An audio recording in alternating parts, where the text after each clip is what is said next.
most Charlestonians turn to Darren Goldwater for the best sports play-by-play analysis here in Charleston.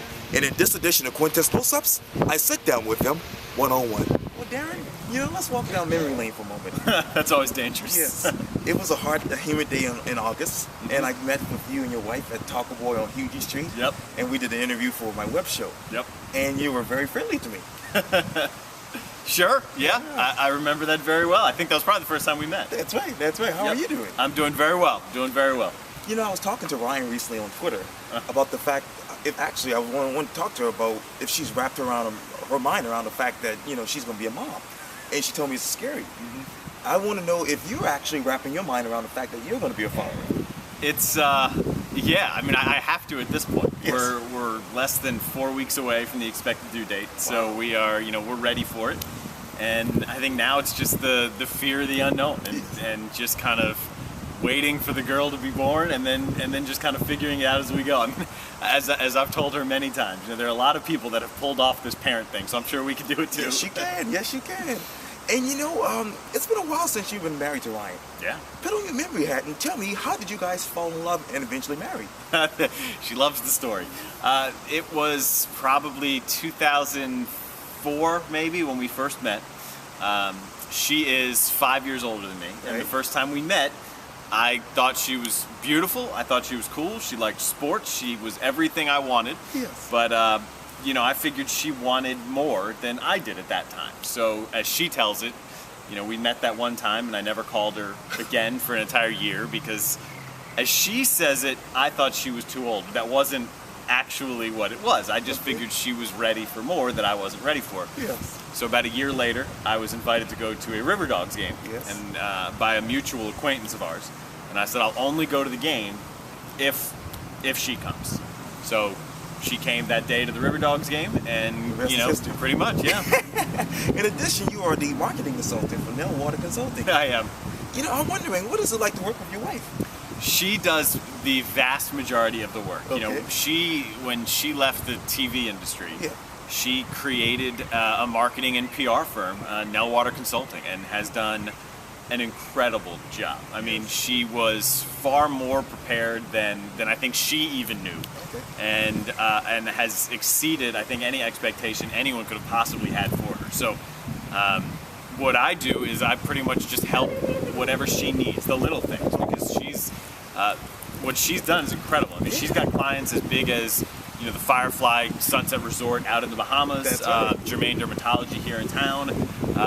She has clients where she just does social media. So the clients I can help with, the social media side, the things that I can do to just take a little bit of weight off her shoulders, that's what I help with. But she's easy to work with because really she does it all. She's very talented. That's good to hear. Yeah. And a lot of people know Ryan as the television host for Experience Television Host and the marketing guru, as you mentioned.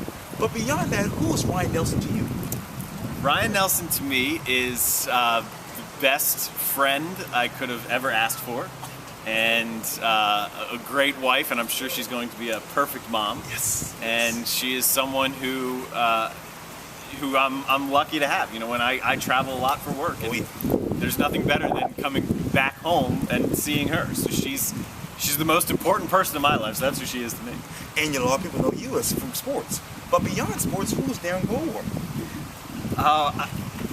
Good question. That's a very good question. Everyone hopes to have an identity outside of what they do. Sure. So there may very well come a day when the sports side isn't there for me anymore. So you hope that you are somebody outside of your job, outside of your profession. So I'm someone who's driven. I'm someone who's a very lighthearted, always try to see the glass as half full type of guy, and I hope that I'm as good a husband and father to be as she is wife and mother to be. Yes, indeed. And you just came back from Asheville, I believe. Yes. From doing play-by-play analysis. Yes. Talk to me about that. That's great. The Asheville was the Southern Conference basketball tournament. Yes. So that was the most trying time of the year. We did, our crew did 13 games in 4 days. So we did 4 games for 3 straight days, and then 1 game on the final day. And that's pretty taxing. That's a lot of preparation. That's a lot of talking with no break really in between. About a half hour in between games. But it's great. You know, I'm sitting there. I have the best seat in the house. I'm courtside for a lot of great basketball games. And while there's a lot of work that goes into the preparation, once the games start, once that day shows up, my job is just to sit there and talk about the games I'm seeing. So it's a great job, and it beats a desk job every day of the week. Oh, I bet. And I'm wondering, as you were talking about that, what is your secret to actually, making a successful game day as far as play-by-play is concerned? What do you do before that? It's all in preparation. There's nothing else. There's really nothing else to get you ready for a game than the work you can do beforehand. You can research the team and its history, the coaches, the individual players, and some background stories, and stats. Certainly, I think the biggest mistake a lot of younger play-by-play announcers fall into is just throwing out as many stats and numbers as they can all throughout the broadcast, trying to prove that you've done your work. And that's great. You should have them for when they're necessary and for when they fit into the story that you're telling. But I try not to cram a broadcast with stats. It's about the game. It's about what's happening during the game. And then where my work comes in, all of the prep work I've done for that individual game, you try and find the story that fits the story you're then seeing. Right. So there's plenty of stuff that you prepare for that you never use, and that's fine. As long as you have it if you need it. Right, exactly. And let's continue to walk back down memory lane. If I'm right, you actually became a sports broadcaster in 2002? Sure, that's when I moved down here. At the Charleston River Dogs. Right, so it was a fun story, actually. Talk to me about that. I was in college at Penn State. Yes. And I actually worked a lot in college as an update anchor at a local sports radio station, and I covered Penn State football and Penn State field hockey and Penn State soccer. And so on football game days, I would actually be up in the press box. Yes. And then following the game, I'd be down for the first 3 years doing it. I was down in the visiting locker room, and then the final year I was down in the home locker room.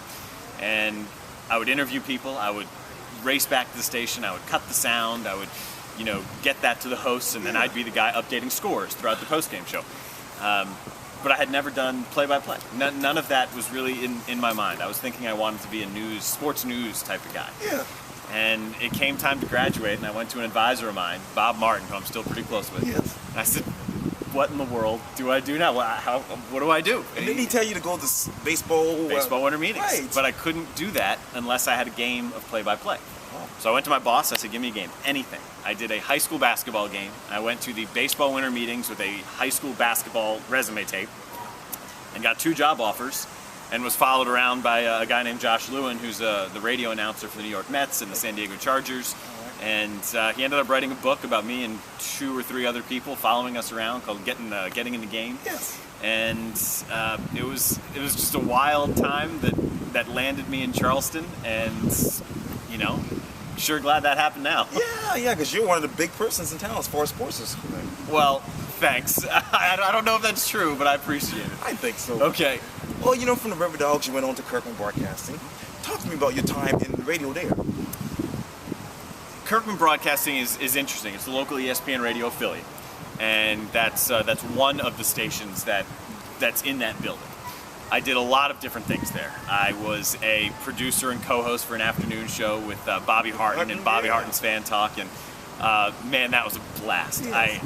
I don't regret getting out of sports radio, but I miss being on the air with Bobby. That was He's a legend. 3 hours a day, and that's fun. I mean, you never know what Bobby's going to say. We had a great relationship, and it was just a blast. Yes. So that was a lot of fun.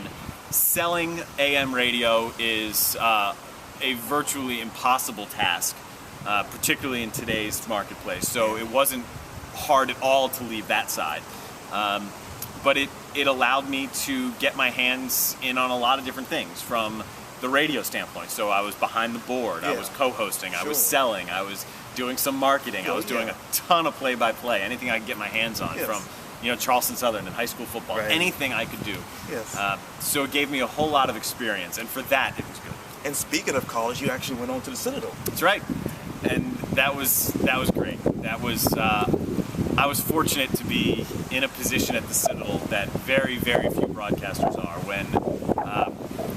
when things kind of came together at the right time for their athletic department. I was there when Andre Roberts, who's now a receiver with the Arizona Cardinals, Yes. I was there when he broke some records his junior year. I was calling those games. The Citadel basketball team under Ed Conroy and Doug Novak and Andy Fox, those guys went on to win 20 games. And we had an 11-game winning streak, and I mean that's virtually unheard of at the Citadel.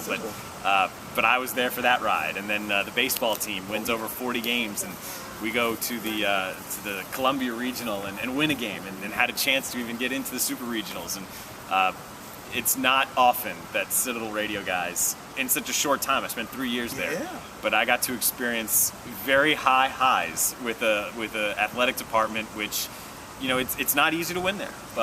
Bunch of great people. It's 3 years I will never forget, and without those 3 years, I wouldn't be where I am. And before all of your success in sports broadcasting, as you mentioned earlier, you are a 2002 graduate of Penn State. I am. Talk to me about who was Darren Goldwater as a college student. This is interesting. Oh, wow. My wife warned me. She said, you know, he's going to do some research. I did. Who was Darren Goldwater in college? Well, I'll tell you this. I went to Penn State because I wanted two things. I wanted a huge public school, and it had to have good sports. And I visited a couple. Indiana was one. Maryland, I'm from, 20 minutes outside of University of Maryland's campus. Yes. And when I went to Penn State, the people there were incredible. I never took a guided tour, but I would walk up to anybody and they would talk to you, and they would tell you what that building was, and they would tell you the significance of that landmark on campus, and it stays with me till this day that that's the reason I went there. And in my 4.5 years there, nothing changed my mind. It's heaven on earth. Yes. It's filled with people who want to do well for others as much as they want to do well for themselves. Sure. And it fit me perfectly from that standpoint. Yes. And you just mentioned this earlier, but you are from Potomac, Maryland. Yes. Talk to me about your memories of going out there. Potomac, Maryland is a very interesting place. It is a very well-off neighborhood, and I'm very fortunate to have grown up there. My parents did a great job to provide for me in a way that I can only hope I can provide for our daughter when she's born. It's about 20 minutes outside of Georgetown.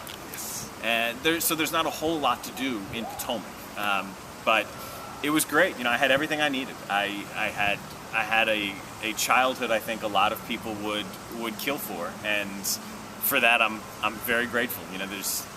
Looking back on it, there's really nothing I would have changed. There's nothing I would want done differently. I think I am incredibly lucky. Describe to me the following in one word: March Madness. Awesome.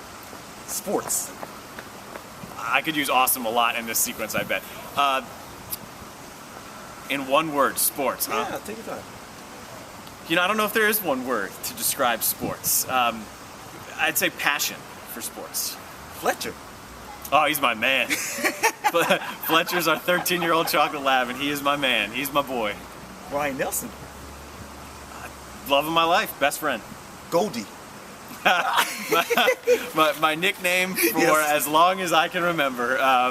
And I think it's probably been a nickname that's been in the family for a while. Goldwater is the last name. So I don't know who first called me Goldie. It was probably not my parents, but I'll still get it every now and then. Yes. That's definitely true. And speaking of family, let's talk about your parents, Richard and Barbie. Mm-hmm. For those who don't know them, describe them. Oh, well, I touched on it a minute ago. What they were able to provide both me and my sister was incredible. And it wasn't just where we lived, but ever since I was aware of, I guess, my surroundings, I wanted in my life what they had built for themselves. I wanted a relationship that they had. I wanted to treat my children the way they treated me and my sister. I can't remember one game. Actually, I can remember one game that one parent was not at. Every other game, they were there, and that's why that one game sticks out. And nothing happened in the game, but just them being there. Just them being there, and my sister and I were in after-school activities every season. I played football for a year, Not even. I was a soccer player, golf, tennis, baseball, basketball, and they never missed a game. One or both were at every single one, and the same can be said for my sister's games. And even in the summer, our swim team, they were always there. And what else can you ask for? I don't know another person that can say the same thing. And they're incredible. So if I can be half of that, I'm a success. And a lot of people know that you love sports, but beyond sports, what else do you like to do? I'm a homebody. I was never one, even going back into college, I was never one who wanted to, go out at 11 o'clock and stay out till 2 or 3 o'clock in the morning. I was one who, even in college, hey, let's go to dinner, 7, 8 o'clock, let's have a couple drinks, let's go home. Let's go home, be back, and that's fine. And that's the way I am now. I like to be comfortable. I like to, just sit there on my couch and, with my wife and with Ryan and with Fletcher and soon with our daughter. And there's nothing I like more than just being relaxed. If we can do things together, that's fine. But that's who I am. I'm a happy guy. I'm one who, like I mentioned before, I see the glass as half full on almost every occasion. And if I have my way, I am, in sweatpants and a sweatshirt, relaxing on my couch, watching TV, with my family. And that's all I want. Yes, very simple. And I can't let you go without me asking you about the next chapter in your life. But when you look into your future, what do you see? Man, I don't know. I guess starting from the professional standpoint, I don't know what the next step is. Right now I'm doing all of the Southern Conference games on ESPN3. I pick up other games that are offered to me, whether it be ESPN3. I had some offers from CBS Sports Network this year as well. I don't know what the future holds. It's a wild industry. I will continue to do the best that I can and love every second of it. And ideally, we can stay in Charleston. I moved here, you pointed out, in 2002. I thought I'd be here for a year. What's 2013? I've been here for 11 years now, and I'm married, and I've got a house. And I love it. This is a great place. It's a tremendous place to live. We live in a resort or a destination city. And if I can help it, that's where I want to stay. So I don't know what the next chapter is, and I think that's part of the fun. That's wake up and see what the day gives you, and take it and roll with it, and have some fun. And go to bed and do it again, and we'll see what the next chapter is. Well, Darren Goldwater, it was so great talking to you. Hey, my pleasure. I'll do it anytime. Thanks for having me. Thank you. Putting me with a list of distinguished people in Charleston, so I appreciate it. That you are. Well, I appreciate it. Thank you. Thank you.